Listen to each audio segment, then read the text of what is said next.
Kita bersyukur buat hari yang indah ini. Tuhan masih memberikan kepada kita kesempatan yang indah ya. Kita bisa berjumpa lagi dengan teman-teman kita. Ada juga yang masih kurang sehat ya, yaitu Opung Elsa ya. Ada juga di sini Pak Sirait, Pak Maria dari Ajibata, suami istri, puji Tuhan. Nah, dan kita berdoa buat anak Tuhan yang tidak bisa hadir, supaya di lain waktu bisa mereka berkumpul bersama-sama dengan kita. Puji Tuhan.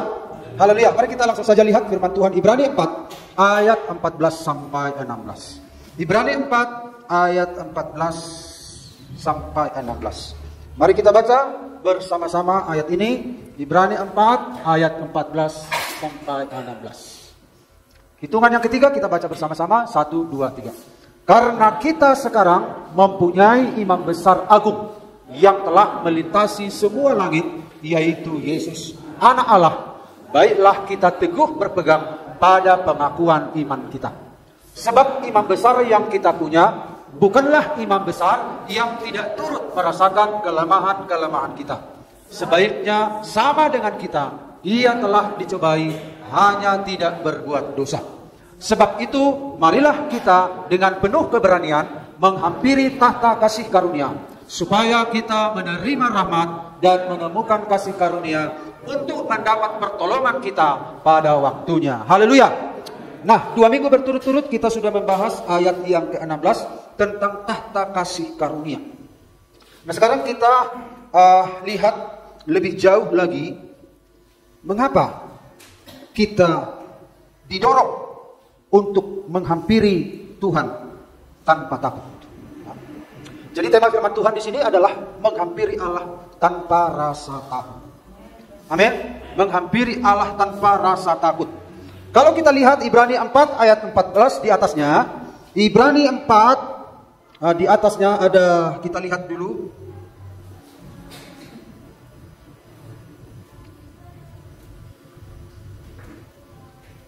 Ayat 12. Sebab firman Allah hidup dan kuat, lebih tajam daripada pedang bermata dua manapun. Ia menusuk amat dalam sampai memisahkan jiwa dan roh, sendi-sendi dan sumsum. Ia sanggup membedakan pertimbangan dan pikiran hati kita. Dan tidak ada satu makhluk pun yang tersembunyi di hadapannya. Sebab segala sesuatu telanjang dan terbuka di mata Dia, yang kepadanya kita harus memberikan pertanggungan jawab. Jadi kita lihat di sini tentang kemahatauan Allah. Tidak ada yang tersembunyi. Jadi kalau tidak ada yang tersembunyi, Dia tahu segala sesuatu. Berarti saudara-saudara, manusia itu mengalami sebuah ketakutan karena banyak hal-hal yang Tuhan akan singkapkan. Yang dipikir Tuhan tidak tahu, ternyata Tuhan tahu. Dan kalau kita menjumpai Tuhan tanpa seorang yang menolong kita, wajarlah kita takut.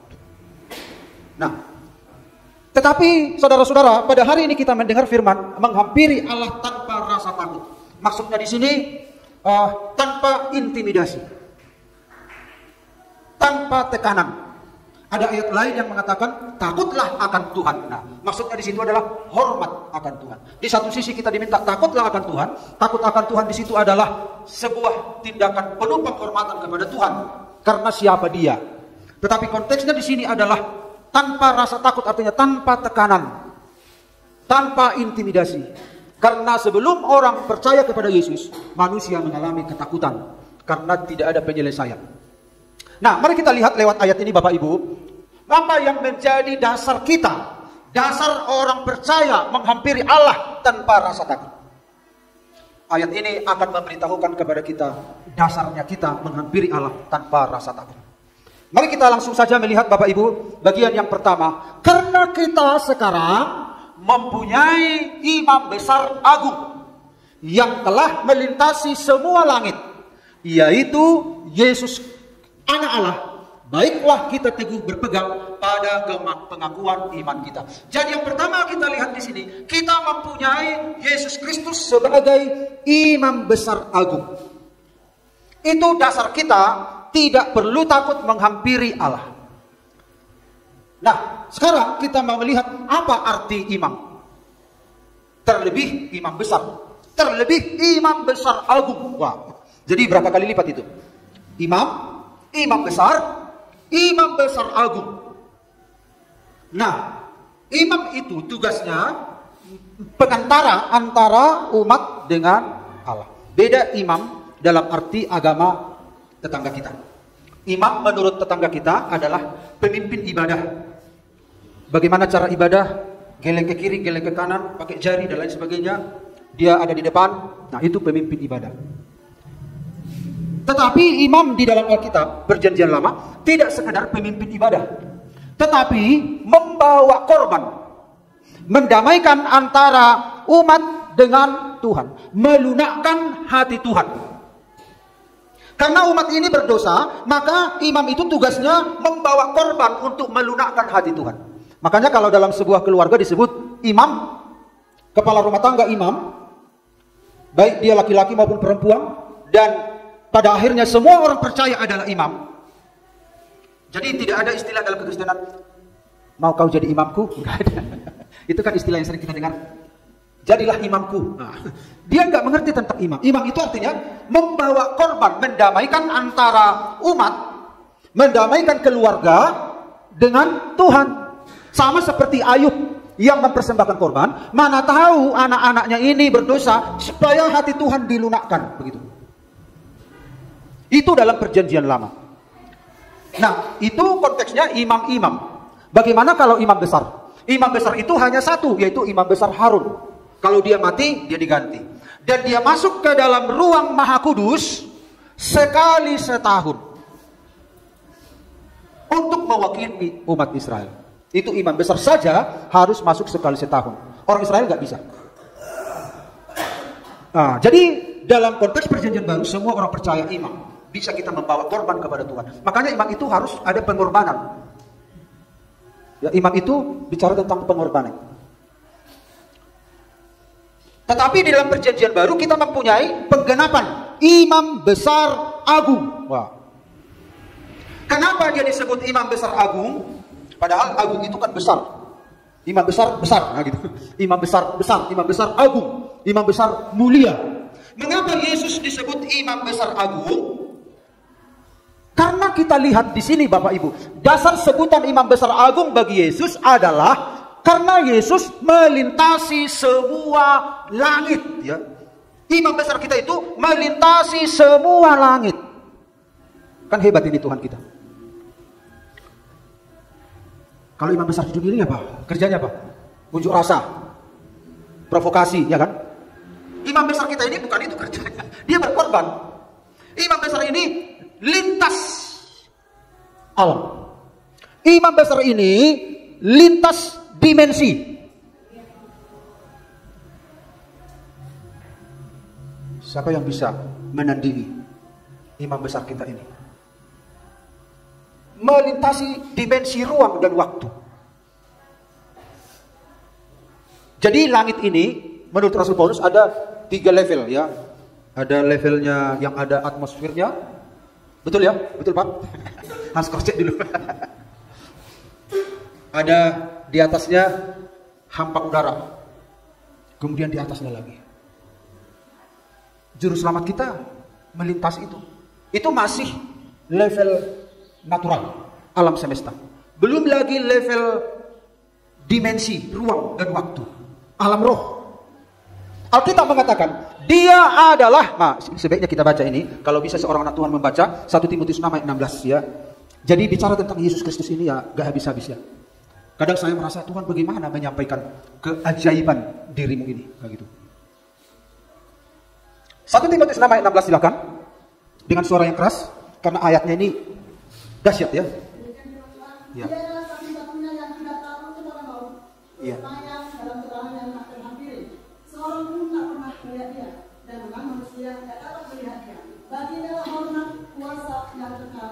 Haleluya. Dialah satu-satunya yang tidak takluk kepada maut. Yang pertama, bersemayam dalam terang yang tak terhampiri. Terang yang tak terhampiri. Tak terhampiri. Seorang pun tak pernah melihat dia. Dan memang manusia tidak dapat melihat dia. Baginya lah hormat dan kuasa yang kekal. Amin. Bapak Ibu, Allah kita itu ada di dalam dimensi yang tidak bisa disentuh, yang tidak bisa dicapai oleh manusia. Apalagi kita orang berdosa. Dia ada bersemayam, bertahta artinya dalam terang. Kita kan melihat matahari. Matahari saja kita sudah kesakitan lihat. Tapi Allah kita adalah terang. Makanya Yesus disebut, akulah terang dunia. Karena dia berasal dari terang itu. Tak terhampiri. Anak Allah, imam besar kita, masuk ke dimensi itu. Karena dari sanalah semua tercipta. Dia menciptakan segala sesuatu. Ketika dia sebut namanya, semuanya bermunculan.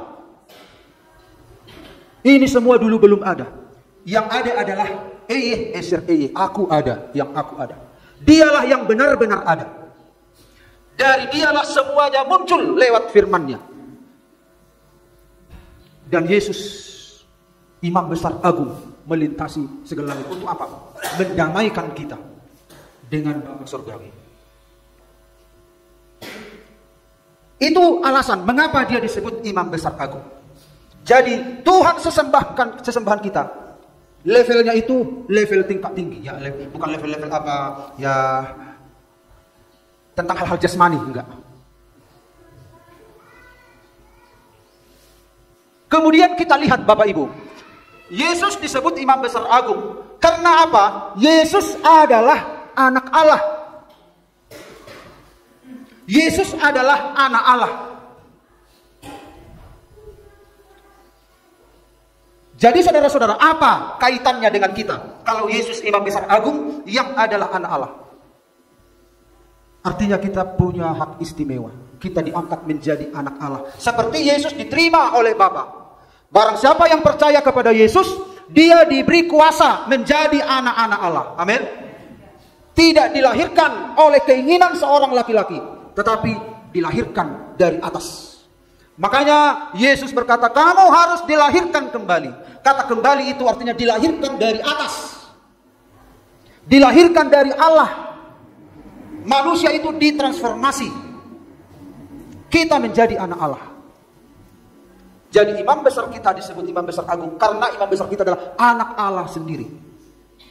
Dialah saudara-saudara yang memungkinkan kita diterima sebagai anak-anak Bapa. Haleluya. Saudara dan saya adalah anak-anak Allah. Karena apa? Yesus memanggil Bapa itu ya Aba ya Bapa.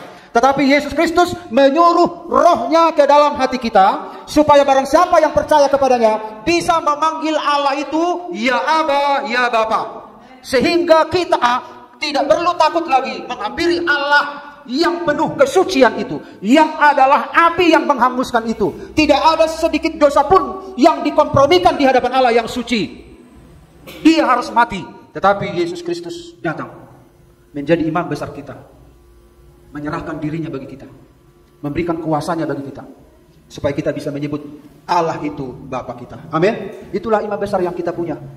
Yesus itu Allah, anak Allah.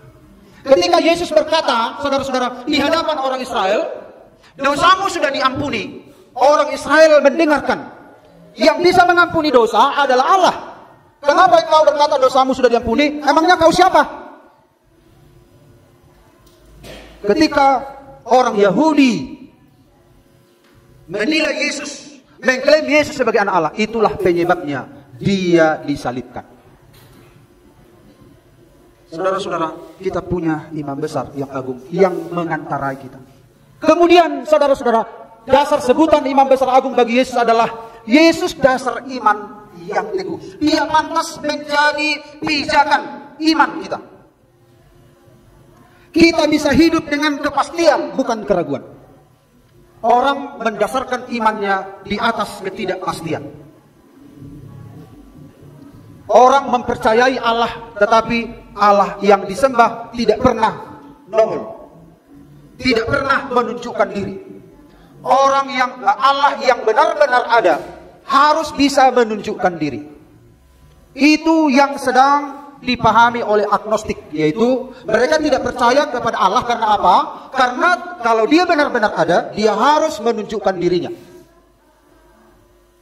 Jadi Allah yang benar harus bisa menunjukkan dirinya. Kalau tidak bisa menunjukkan diri, berarti dia tidak ada. Tetapi kita bersyukur Allah yang kita sembah itu Allah yang menunjukkan diri. Dia datang menjadi manusia. Kenapa dia datang menjadi manusia? Karena dia memang benar-benar ada. Karena dia benar-benar ada, pantaslah dia menjadi pijakan iman kita. Karena kita berpijak pada sesuatu yang ada. Amin. Haleluya. Allah bangsa-bangsa adalah hampa katanya. Bagaimana berpijak kepada sesuatu yang tidak ada? Itu sangat menyakitkan. Itu hanya sekedar berpikir positif, tapi tidak ada pijakannya. Kita bukan hanya berpikir positif, tapi berpikir pada pijakan yang ada, yaitu Allah yang real itu. Amin. Allah yang nyata itu. Kita berpijak di sana. Makanya dia disebut imam besar agung. Pantas dia dijadikan pijakan iman. Alkitab mengatakan neraka itu, saudara-saudara, seseorang dilemparkan ke dalam jurang yang tidak punya dasar. Bagaimana Bapak Ibu bisa bayangkan jurang yang tidak punya dasar? Berarti kalau dilemparkan di sana, apa nggak jantungan terus? Kapan sampai gitu ya? Tapi kita punya dasar. Karena itulah murid-murid berani mati. Karena itulah orang-orang percaya sampai matinya. Mereka itu bersikukuh mempertahankan iman. Karena melihat apa yang tidak dilihat oleh manusia. Jadi kita ini tidak sedang berhayal. Amin. Kita ini ibadah tidak sedang berhayal menyembah pribadi yang hampa, yang tidak ada. Allah kita itu ada. Amin. Rasul Paulus berkata dalam Kisah Para Rasul, mudah-mudahan kamu bisa menemukan dia dan bisa menjamah dia. Karena memang dia tidak jauh dari antara kita. Di dalam dia kita hidup, di dalam dia kita bergerak. Yesus masuk ke level itu. Haleluya. Itu level yang tidak dipahami oleh manusia. Makanya untuk memahami hal-hal yang rohani, kita harus terima Yesus, anugerah. Anugerah sesuatu yang tidak bisa diusahakan manusia. Karena nggak bisa diusahakan, maka dia memberi dengan cuma-cuma. Tetapi bagaimana caranya supaya anugerah itu kita miliki? Terima dengan iman. Iman artinya menerima. Iman artinya menerima. Setiap orang yang menerima Yesus, dia sebenarnya sudah memasuki alam supranatural ini.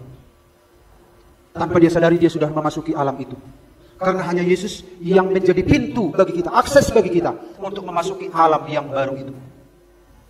Makanya Rasul Paulus berkata perjuangan kita bukan melawan darah dan daging. Nah, ketika kita menerima Yesus, kuasa Roh Kudus bekerja dalam hidup kita, kita sedang memasuki sebuah arena, sebuah atmosfer yang belum pernah kita masuki. Dan di sana ada penguasa-penguasa di udara, roh-roh jahat di udara, penghulu-penghulu di udara.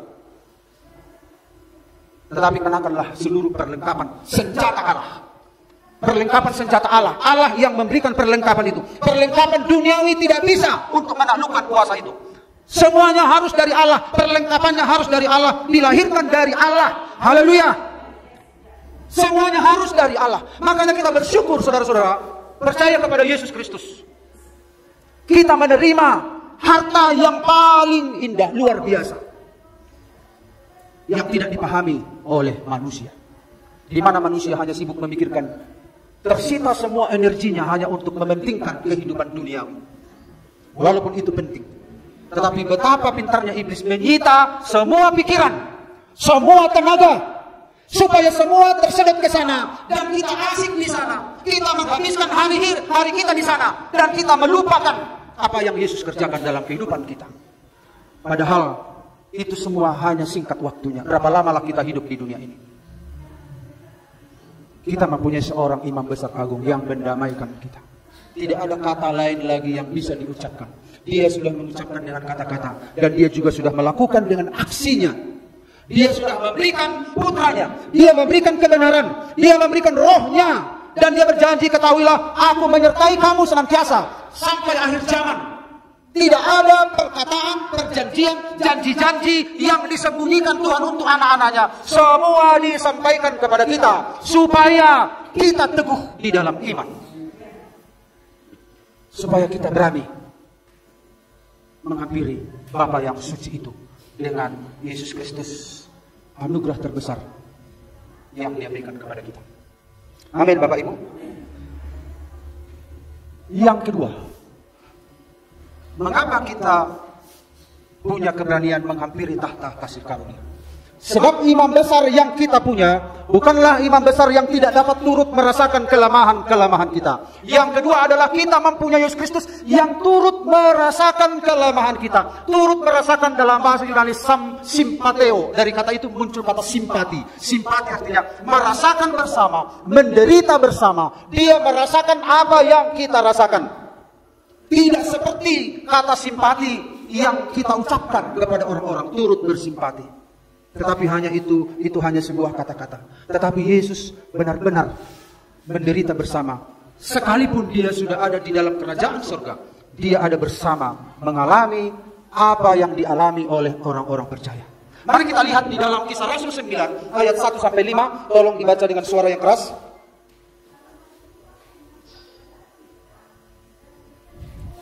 Kisah Rasul 9 ayat 1-5. Silakan.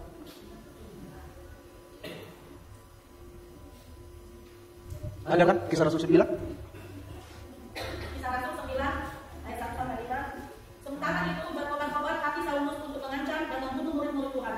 Ia menghadap imam besar dan meminta surat kuasa daripadanya untuk dibawa kepada majelis Yahudi di Damsyik, supaya jika dia menemukan laki-laki atau perempuan yang mengikuti jalan Tuhan, dia menangkap mereka dan membawa mereka ke Yerusalem.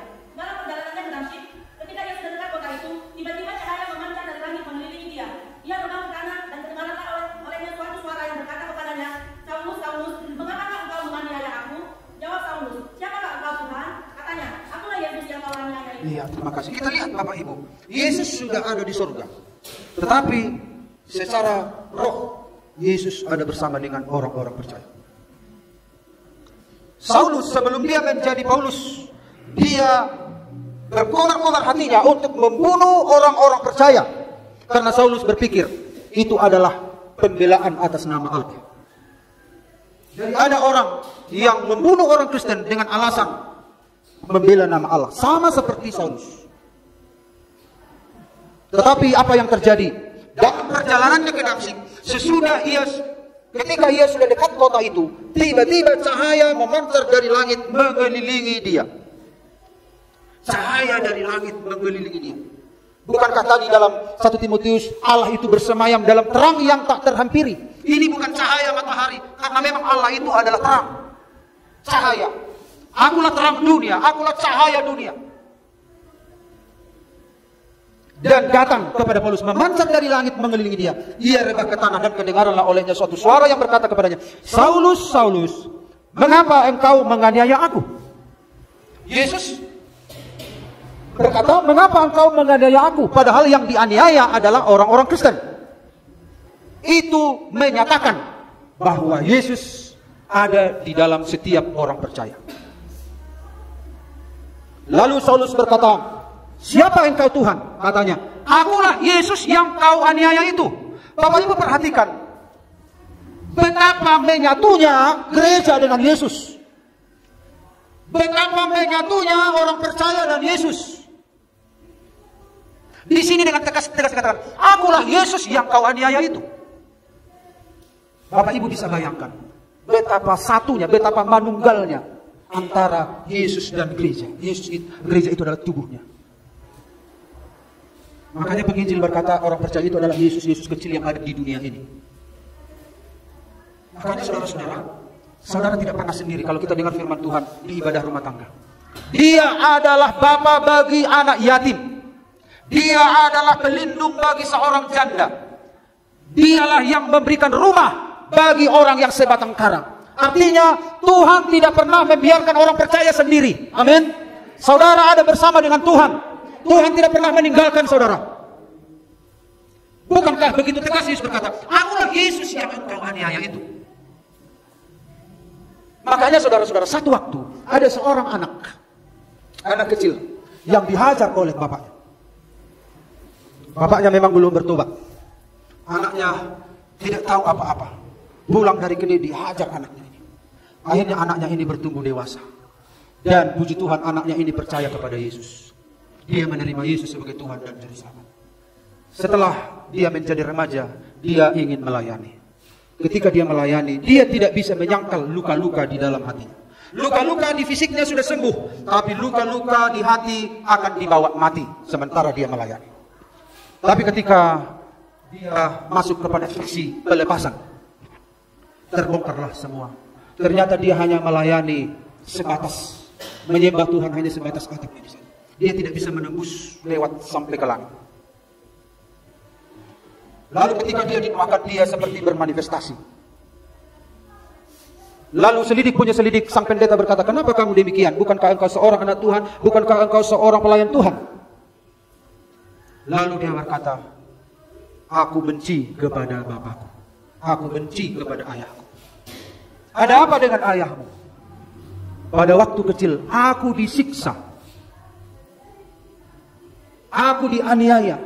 Sakit hati itu masih kubawa sekarang. Bagaimana bisa aku memanggil Allah itu sebagai Bapa? Yang muncul dalam pikiranku adalah Bapakku yang lahiriah itu. Bagaimana aku bisa memanggil Allah sebagai Bapa? Tiba-tiba muncul ayahku yang mengambil cemeti untuk menyiksa aku. Saya tidak bisa memanggil Allah sebagai Bapa, karena luka-luka itu tidak bisa sembuh. Tapi sang pendeta berkata, supaya kau bebas anakku, kamu harus mengampuni. Lalu dicoba berdoa. Ketika kuasa Roh Kudus bekerja, luka-luka hati, di dalam luka hati itu kuasa setan berpijak. Bermanifestasi lagi kuasa setannya. Tetapi sang pendeta berkata, engkau harus melepaskan pengampunan. Mengapa kita diminta melepaskan pengampunan? Demi menolong diri kitanya kita mengampuni. Demi membebaskan diri kitanya, supaya makanya Yesus minta kita mengampuni. Walaupun berat dirasa anak remaja ini, akhirnya satu waktu ketika dia berjuang mati-matian, dia mempunyai sebuah penglihatan, di mana Yesus berkata di sana, anakku, ketika engkau disiksa oleh ayahmu itu, sesungguhnya bukan engkau yang disiksa, akulah, tubuhkulah yang disiksa. Aku ada di sana untukmu. Aku di sana memilikmu. Bukan hanya tubuhmu yang terluka, tapi tubuhku pun ikut terluka. Karena aku tidak pernah meninggalkan engkau. Menangislah anak remaja ini. Setelah dia melihat penglihatan itu, ternyata Yesus juga menderita di sana bersama dengan dia. Dia tidak sendiri. Dia menderita bersama Kristus. Dan Yesus berkata, aku telah memikul kayu salib. Dan aku berkata di kayu salib, Bapa, ampunilah mereka, karena mereka tidak tahu apa yang mereka perbuat. Pada saat itu gadis remaja itu berkata, aku mengampuni. Pada waktu itu terlepaslah ikatan itu, sembuhlah luka-luka hati itu. Karena apa? Yesus memikul segala penderitaan kita. Yesus memikul segala kelemahan kita. Ketika saudara menderita, Yesus ada di sana. Ketika saudara kesulitan keuangan, Yesus juga merasakan itu. Dia merasakan semua kelemahan kita. Zakaria 2:8. Sebab beginilah firman Tuhan semesta alam, yang dalam kemuliaannya telah mengutus aku mengenai bangsa-bangsa yang telah menjamah kamu. Sebab siapa yang menjamah kamu, berarti menjamah biji matanya. Haleluya. Betapa berharganya saudara dan saya. Betapa indah, betapa mulianya, betapa penting. Karena itu jangan minta penghargaan dari orang. Jangan minta harga diri dari orang kalau orang tidak menghargai kita. Yesus sudah menerimamu. Yesus bersama denganmu dalam kesendirianmu. Hanya mata kita yang tidak melihat. Makanya Rasul Paulus berkata, berikanlah kepada kami roh hikmat dan wahyu, supaya kita bisa melihat, bisa mengerti. Amin, amin. Dia ada, ya, dia ada. Ini ruang ini ada dimensi-dimensi di mana Allah ada di sana. Ini bukan hanya angin, udara yang ada, tapi ada level-level ruang yang ada di sini. Disitulah Allah kita bersemayam. Bukan jauh sekali sana. Yesus itu, Allah itu memenuhi segala jagat raya. Tidak ada sebuah tempat yang tidak ada Allah. Karena dia ada. Dia ada dalam hidupmu. Dia beserta denganmu. Haleluya. Amin. Amin, amin. Pasti amin lah itu. Dunia ini kita lihat kekacauan di mana-mana. Bangsa bangkit melawan bangsa. Gempa, banjir. Tetapi anak-anak Allah akan dipelihara oleh Tuhan. Amin. Kita melihat yang terakhir. Sebaliknya sama dengan kita. Ia telah dicobai, hanya tidak berbuat dosa. Mengapa Yesus itu disebut imam besar agung? Mengapa dia menjadi alasan kita Kita tidak takut menghampiri Allah. Karena yang ketiga, kita mempunyai Yesus Kristus yang dicobai tetapi tanpa dosa. Semua juru selamat manusia di dunia ini selain Yesus, semuanya berdosa. Semua telah kehilangan kemuliaan Allah. Walaupun dia bertapa di gunung bertahun-tahun untuk menjadi suci, tetapi manusia telah jatuh ke dalam dosa. Dosa itu ada 3 porsi dalam setiap diri manusia. Dosa secara langsung dari Adam, dosa dari orang tua kita, dan dosa kita sendiri. Dan akibat dosa adalah maut. Rasul Paulus berkata, siapakah yang bisa melepaskan aku dari maut ini? Tidak ada yang bisa. Tetapi Yesus datang. Dia menderita maut. Dia mengalami kematian. Akhirnya di kayu salib dia berkata, sudah selesai. Haleluya. Sudah selesai. Ada sebuah lukisan di rumah. Di situ ada tulisan, sebesar apakah kasih Allah pada kita? Seluas apakah kasih Allah sama kita? Sejauh apakah kasih Allah mengasihi kita? Sejauh tangan Yesus Kristus di kayu salib.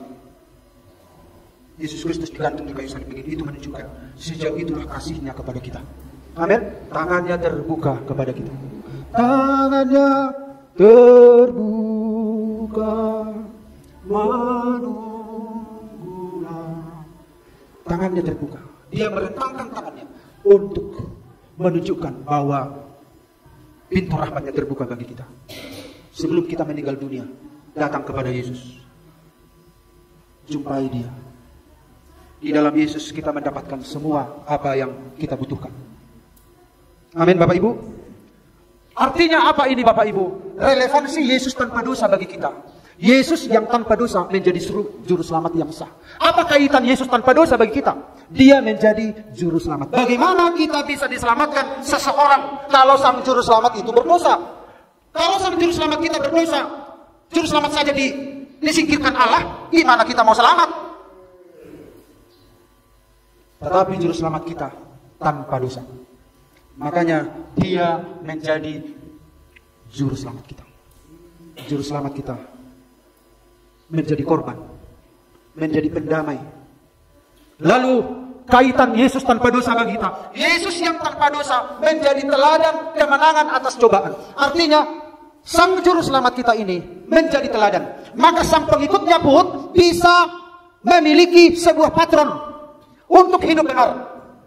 Kita memiliki contoh teladan untuk kita ikuti. Kalau yang kita ikuti saja nggak bisa dicontoh, bagaimana dia bisa menjadi juru selamat? Bukankah pepatah mengatakan guru kencing berdiri, murid kencing berlari? Kalau yang diikuti saja sudah punya kesalahan, bagaimana dengan murid?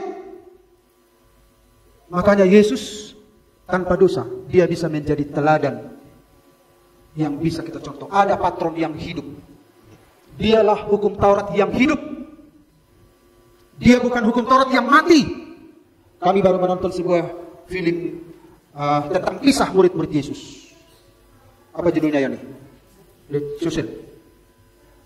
Kisah yang tidak ada dalam kitab, tetapi ada di sejarah-sejarah murid-murid. Yesus berkata, akulah hukum Taurat itu. Dialah hukum moral Allah yang hidup. Dan dia bisa diteladani. Sejak Yesus orang benar itu ada di dunia ini, kita punya acuan, kita punya pedoman hidup, kita punya patron untuk dicontoh. Makanya kita bersyukur juru selamat tanpa dosa. Artinya adalah kita bisa meningkat hidup kita, meningkat kualitas hidup kita. Kita bisa meninggalkan dosa-dosa kita karena sang juru selamat kita bisa menang melawan cobaan. Kalau sang juru selamat saja diganggu-ganggu setan, dibodoh-bodohi setan, bagaimana? Tapi juru selamat kita dia mengalahkan setan, dia menghancurkan setan. Apa enggak semangat pengikutnya kalau sang jagoannya bisa mengalahkan musuh? Dia bisa mengalahkan hawa nafsunya, dia bisa mengalahkan kesombongannya, dia bisa mengalahkan semua tipu daya setan. Bukankah tidak pantas orang seperti ini diikuti? Oh haleluya, dia datang dari Bapa untuk menjadi patron bagi kita. Ada figur yang kita teladani, figur yang sesuai dengan hati Allah, standar Bapa surgawi. Bagaimana kalau figur ini tidak ada? Manusia menjalankan apa yang benar menurut dirinya sendiri. Tapi manusia itu semua ada di bawah hukuman Allah. Untuk apa kita hidup kalau demikian? Tetapi puji Tuhan, Sementara kita mengikuti standar itu, kita banyak kelemahan kekurangan. Tapi dia memberikan support, dia memberikan kuasa rohnya. Kamu akan menerima kuasa kalau Roh Kudus turun ke atas kamu. Kamu akan menjadi saksiku. Saksi artinya kita berdiri atas nama Tuhan. Karena Tuhan bekerja dalam hidup kita. Haleluya. Kemudian relevansi Yesus tanpa dosa bagi kita. Yesus yang tanpa dosa memberi kepastian pengampunan. Pengampunan itu adalah pasti. Karena dia berhasil melunasi semua tuntutan-tuntutan Allah bagi kita. Ada seorang figur yang mewakili kita. Dan figur inilah yang melunaskannya di hadapan hadirat Bapa. Dan bagi orang yang percaya kepadanya, dia diampuni. Dia diampuni. Dia diterima oleh Allah. Karena itu Bapak Ibu, tidak ada jalan lain. Sejarah dunia juga menceritakan kisah ini. Andai kata kita tidak tahu, tidak dengar kisah ini di Alkitab, sejarah dunia menceritakan ada seorang manusia yang mengaku anak Allah di Yerusalem. Itu ada dalam sejarah raja-raja di sekitar Yudea. Ada kerajaan Romawi menceritakan itu semua. Ada satu kerajaan kecil di zaman Yesus. Itu ada dalam sejarah gereja. Kerajaan kecil ini dipimpin oleh seorang raja jauh dari Yerusalem. Dia mendengar tentang Yesus. Orang yang indah, orang yang mulia, orang yang penuh kasih, orang yang berbeda dari semua manusia yang ada. Dia menyembuhkan penyakit, dia mengusir setan, dia membangkitkan orang mati. Dia mengampuni orang berdosa. Betapa indah berita itu, pikir raja Edesa, kerajaan Edesa. Dan raja itu menulis sebuah surat kecil kepada Yesus Kristus. Datanglah engkau ke dalam kerajaanku. Walaupun kerajaanku kecil, tetapi cukup untuk kita berdua. Itu tulisan seorang raja di kerajaan kecil. Sejarah raja-raja pun menulis kisah itu. Tapi kisah lengkapnya ada dalam Alkitab. Bahwa Allah datang menjadi manusia, mencari saudara dan saya. Supaya saudara dan saya diterima oleh Allah. Saudara tidak takut lagi menghampiri Allah. Ada yang menormalisasi hubungan kita dengan Allah yang suci itu. Haleluya. Sekalipun dosamu merah seperti karnisi, akan dijadikan putih seperti salju. Karena Yesus Kristus telah menebus kita. Kita nggak bisa lepas dari Yesus. Yesuslah anugerah terbesar itu. Dia tetap melekat dengan anak-anaknya. Mengapa engkau menganiaya aku? Itu berarti Yesus ada di dalam hidup anak-anaknya. Tidak dilihat oleh mata. Tetapi kenyataannya Tuhan ada bersama dengan anak-anaknya. Amin. Jangan merasa pernah sendiri. Jangan pernah merasa tidak ada yang memperhatikan aku. Tuhan ada bersama dengan kita. Yesus mengasihi kita semua. Kita mempunyai Yesus Kristus yang dicobai tetapi tanpa dosa. Lewat renungan ini, haleluya, datanglah kepada Tuhan.